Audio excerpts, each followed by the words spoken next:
we wake, hear the birds and see the sun. Side by side our fears are done. Oh, the good times just begun. Oh, we know what we have, let's hold on tight. Found what we're looking for in life. Call us crazy, but things are finally right. With you and I, the future is bright.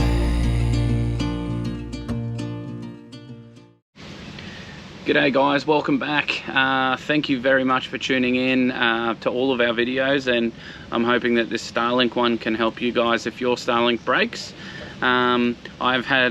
We had heaps of questions regarding our Starlink and how it broke and when it broke and what we did to fix it and blah blah blah, and that was a few months ago, so I'm finally getting around to making these videos now. So what we're going to do is answer those questions. I'm going to show you sort of in the side here what we did via the app, and just give you some tips on how you can get it fixed, but also a big one of where they'll send the new unit to. So first of all, the first question that we got asked a lot was where were we when it broke, and it was we were in Han River Roadhouse heading to Cape York. We didn't expect it to break, hence why we got rid of our Zoleo navigational satellite system thing. So we use Starlink as our absolute, last resort. We call people off Wi-Fi call. We take Starlink with us when we go remote. So for us, and you may have seen in the video from the Cape York, we were a bit frantically worried, not about not having internet, not about not calling people, or unfortunately updating people on social media and producing these YouTube episodes, but it was that was our safety net, so we ended up getting it sorted. But a lot of the roadhouses had Wi-Fi and things like that, so we were fine. Don't get me wrong, if something did go wrong, we were definitely in places where we had no cell reception or phone reception or any of that sort of stuff, so we could have been in some trouble, but we were lucky enough to avoid that. So the next question was, how did it break? We were using it, we were having an afternoon chill session, and it just decided to say offline. Anyway, so went out, unplugged the cord, plug it back in, rebooted the router, and I just couldn't get it to go online. So after about an hour and a bit of trying, I even blew out the ends of the cords. I made sure that they were seated into their little holes in the actual dish and the modem. Yeah, just wouldn't go online. I couldn't even get it to stow or unstow because we couldn't, obviously, it wasn't connecting to the dish.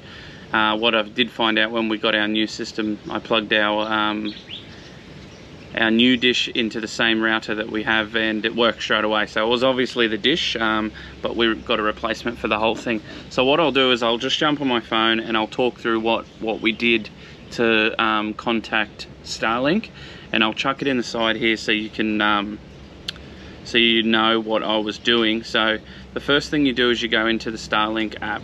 Now, easier said than done. If you don't have internet connection, you can't actually get into the Starlink app. So we were lucky, we were at a roadhouse. I was able to go and sit up where the Wi-Fi was and jump in and do these steps. As you can see here, I then went to support.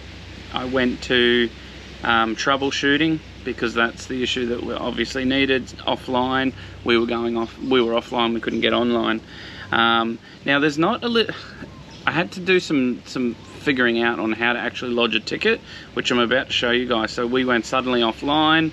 You can see here it says I fell offline but was online before, which is exactly what the issue was that we were having. Jumped in, read through all of these steps. I unplugged all the cables, made sure they were fully seated, which means plugged in Starlink terms. So then I was like, well, how do I resolve this? So down the bottom here, you'll see it says, if your issue is still not resolved, click the thumbs down icon and submit a support ticket. So I didn't, maybe I was stressed, I don't know, but I didn't see that for quite a while. So you hit the down, thumbs down. This then goes through and gives you a step-by-step questionnaire on how you, all the questions regarding your router, your dish, your da-da-da-da-da-da-da-da. You get to the bottom, like here, oh, you've even got to attach photos, which I'll show you that I've done in a minute. Then you press submit. So what I'll do now is I'll go back to show you our ticket that we had, which will be in the mails. You can see here, Starlink offline. I went through, answered all of these questions, and then I had to show them photos of it working, of what the issue was, and that the plugs were seated. So you can see that they were all exactly where they had to be. Okay, so from there, I'll just stop recording on that. So from there, Starlink, they responded, I reckon, within an hour. They made me reseat all of the plugs. Then they checked diagnostics from their end, and they confirmed that it wasn't going online and that there was an internal fault. I'm not sure how they do that. They obviously have some sort of system where they can VPN into your dish or whatever, or they're trusting that you have run the steps that they've asked you to run. So we did that. They confirmed it was broken. They pretty much said straight away, we're going to send you a new unit. This is the big tip. We got, as you know, we travel. We got our Starlink when we were in Melbourne. The guy goes, no worries, I'll send you a new one. Boom, we're in the middle of nowhere. He goes, it'll be there within the week. He was sending it to Melbourne, Geelong. I said to him, I don't need it in Geelong, can you send it to Cairns? That's the main city where we're going to head back to when we finish doing what we're doing in the next 2 weeks. He said, you need to update your physical address regularly, so if something like this does happen. So let me just jump back into the app here and I'll see if I can figure out, I can talk you into it. Talk about where it is. Shipping address. So it's in account, in account, and it's a change account information, and it's called your change shipping address. So I probably should do that now, to be honest. And then the next option is change shipping address on account. So he said to me, you need to constantly update that if you're traveling Australia, because if something does go wrong, that's your defaulted address that they will send it to. I mean, if you've got someone that's for our situation, in Brisbane or the Gold Coast, that you can have as a defaulted address, and you're happy for them to send Starlink to send it to them and then them to forward it to you, by all means, that will work perfectly. We didn't want to rely on other people to then pay to send it to us. So I was like freaking out. We ended up, I had to message him back and forth a few times, and he changed the address for me and got it sent. So that was great. It was all sent. He provided tracking numbers, he provided paperwork, he sent me emails with paperwork for the returns, which was seamless, which I'll tell you about in a second. And yeah, it arrived in Cairns 3 days after I raised that ticket. So I think that is quite good. That's from Melbourne. They dispatched them out of Melbourne by the looks of it. The next question was, once I got the new unit, what did we do to get rid of the old unit? So I actually used the new box to send the old unit back. As I said just a second ago, they provided us with shipping paperwork for California. When we were in Cairns, I went to DHL, which is who they provide their Starlink ticket through. And I literally walked in with my Starlink, and the lady goes, oh, you're returning a Starlink. I don't know if that's a good thing or a bad thing, as in there's a lot of broken Starlinks out there. But you wouldn't be seeing this video pretty much without a Starlink, so I'm not here to bag them. She literally grabbed the box off me. I can't even remember. I didn't print the paperwork because I didn't have anywhere to print it. I just showed her an email, and she said, yep, not a problem. She just typed in a code or something, printed out ticket, taped it all up and sent it off. I haven't heard anything back since then. They haven't chased me for any more money, as in I've got still 2 units or anything, so it obviously all got to them. One thing I forgot to add when I raised my ticket, as soon as they confirmed that the unit was like faulty and not working, he credited me $179 straight away. So that was for the month that I won't be using it.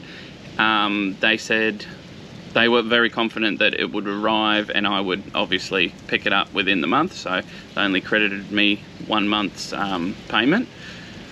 It was a little bit longer. I think it was about 3.5 weeks that we didn't have it, which is fine. It's obviously within that month, but if it did go over a month, I wouldn't have been able to get another credit. It was purely because we just couldn't go and pick it up. And yeah, the new unit worked straight away online. I had to rename it to, we named it to a new unit for ourselves. It remembered the old password. Yeah, it was pretty seamless, honestly. It was like a plug and play, and if you remember setting up your first Starlink, it was exactly like that. Yeah, it was an internal fault, so there was no damage to the cord. That was one thing they said. Was there damage to the cord? Was the cord sitting in water? Actually, another thing they did say was, did you have it powered off and sitting in the rain? Which we didn't, but I thought that was a bit odd. But he explained that it has the snow melt function, which keeps it warm. So when the unit is off, if there is cold temperatures or it's raining, obviously, that it won't provide itself warmth to the dish. So I don't think that was an issue. We never dropped it. We looked after it. So anyway, that's pretty much exactly how we lodged our ticket, how we received the unit back at Australia Post, and how we sent it back to California, the faulty dish. I can say through this whole thing that Starlink were really good about it. They didn't try and say, oh look, you maybe damaged it. They looked at the photos. You know, I reckon within 2 and a bit hours of it initially going down, we had a new unit on the way. Obviously there was a bit of a kerfuffle with the shipping address, which I do suggest that you change regularly if you are traveling. And when I say I suggest it, I haven't even done it, so after this recording I might just change our shipping address to something in the near future in case something happens.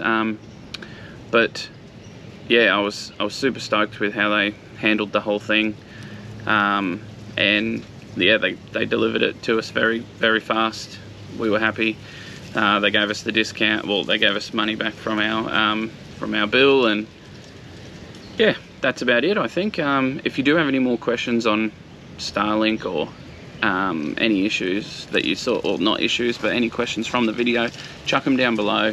I'll answer them straight away. We're pretty good with replying. If we don't reply within an hour, we must be out of reception or something, so we normally jump on at night and check all the comments.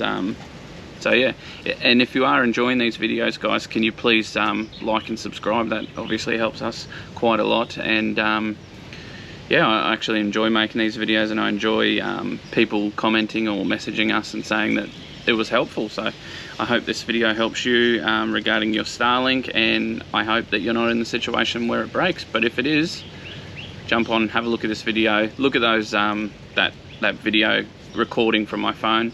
It'll show you a lot of information. You can see the lodge ticket and everything. So yeah, enjoy. Thanks very much for watching.